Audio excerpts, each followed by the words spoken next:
ম্যাডামের বয়ফ্রেন্ড লুকায় আছে। আপনি আজকে অফিসে যাইয়েন না। কি? কি হলো? না বা কোনো কিছু হয়নি।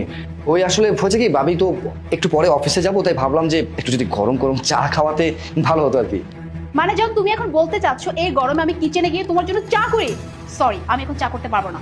তোমার যদি এত চা খেতে ইচ্ছে করে যাও নিজে বানিয়ে খাও। ওকে ফাইন, আমি তাহলে নিজেই বানিয়ে খেয়ে নিচ্ছি, সমস্যা নেই। কি বাচ্চাটা বাঁচলো?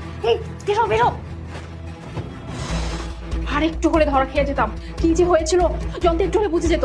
এই যন্ত্র আজকে অফিসে যাবে না। আর এই যে কাজের মেয়ে তো সারাদিন বাসা পড়ে থাকবে। আর যদি একবার জানতে পারে যে তুমি সোফার পিছনে লুকিয়ে আছো, তোমার সাথে আমার সম্পর্ক, তাহলে তো পুরো শেষ হয়ে যাবে। তুমি এক কাজ করো, তুমি তাড়াতাড়ি এখান থেকে পালাও পালাও পালাও। Hey man, wait wait wait, এত তাড়াহুড়ো করে যাওয়ার কি আছে? একটু ধীরে সুস্থে যাই। অ্যাটলিস্ট তোমার সম্বন্ধে তো জানি। তুমি মানুষটা কে? ওনা কি ব্যাপার? কে ও? এই লোককে তো আমি কখনো আমাদের বাসায় দেখিনি, বা তোমার রিলেটিভদের মধ্যে কেউ না। তাহলে লোকটি কে? উনি উনি হচ্ছে যে সোফার সার্ভিসিং করে না, ওই সোফা ঠিক করতে আসছে। হ্যাঁ ভাইয়া, উনি ঠিক কথাই বলেছে। আসলে হয়েছে কি, আপনার সোফার একটা কর্নার ভেঙে গেছিল, আমি রিপেয়ার করে দিয়েছি, এই আর কি। ও আচ্ছা আচ্ছা আচ্ছা, বুঝতে পেরেছি। সোফা ঠিক করতে নিয়ে এসেছো, কিন্তু সোফা যে নষ্ট হয়ে গেছে সেই ব্যাপারে তো আমাকে কোনো কিছু বলে না। আর বাই দ্য ওয়ে, সোফার কোনা ভেঙেছে ঠিক আছে, আমি মানলাম, কিন্তু সোফার কোনা ঠিক করার জন্য এতক্ষণ ধরে সোফার পিছনে লুকিয়ে থাকার কারণটা অ্যাটলিস্ট আমি বুঝতে পারলাম না। মানে এটার কারণ কি, আমাকে একটু খুলে বলবে? ও শিট জন, আমি তো তোমাকে বলতে ভুলেই গিয়েছি। মানে সোফার কর্নারে তো প্রবলেম হয়েছিল, তার উপরে যে সোফার পিছনে যে ওই যে তুলাগুলো আছে না, ওগুলো না নষ্ট হয়ে গেছিল। আর ওখানে না অনেকগুলো ইঁদুরে বাসা বেঁধেছিল। আর তুমি তো খুব ভালো করে জানো আমি ইঁদুরে খুব ভয় পাই। তাই বলছিলাম যদি ভাইয়া ঠিক করতে আসছে, ভাইয়া যেন ইঁদুরগুলো মেরে দেয়। তাই ভাইয়াকে আমি ওখানে পাঠিয়েছিলাম, আর কিছুই না।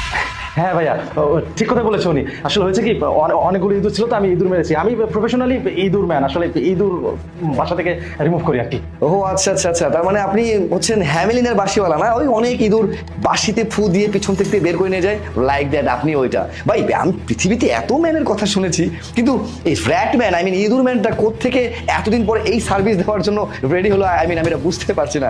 যাই হোক, এটা হয়তো বোঝার মতো জ্ঞান আমার নেই, এই জন্যই আমি বুঝতে পারিনি। এই কি ভেবেছিস? ভেবেছিসটা কি তুই, যে তুই আমাকে বোকা বানাবি? এই আমার ফেসের মধ্যে কোথাও লেখা আছে যে আমি বোকা, গর্ধব, গাধা? কোনো কিছুই বুঝি না। তোর সব নাটক বন্ধ কর। হ্যাঁ, তুই যেখানে কি করতে এসেছিলি আর তুই কি ম্যান, সেটা আমার খুব ভালো মতো বোঝা হয়ে গেছে। তোর সাথে কথা বলার আগে আমি আমার ওয়াইফের সাথে একটু কথা বলি। কি মোনা, হোয়াট ইজ দিস? তুমি আমার সাথে এত বড় বেইমানি কিভাবে করতে পারো? আমার অগোচরে, আমার অবর্তমানে, আমার বাসায় তুমি তোমার পরকীয়া প্রেমিককে ডেকে এখানে রঙ্গশালা খুলে বসেছো, অথচ আমি কিছুই জানি না।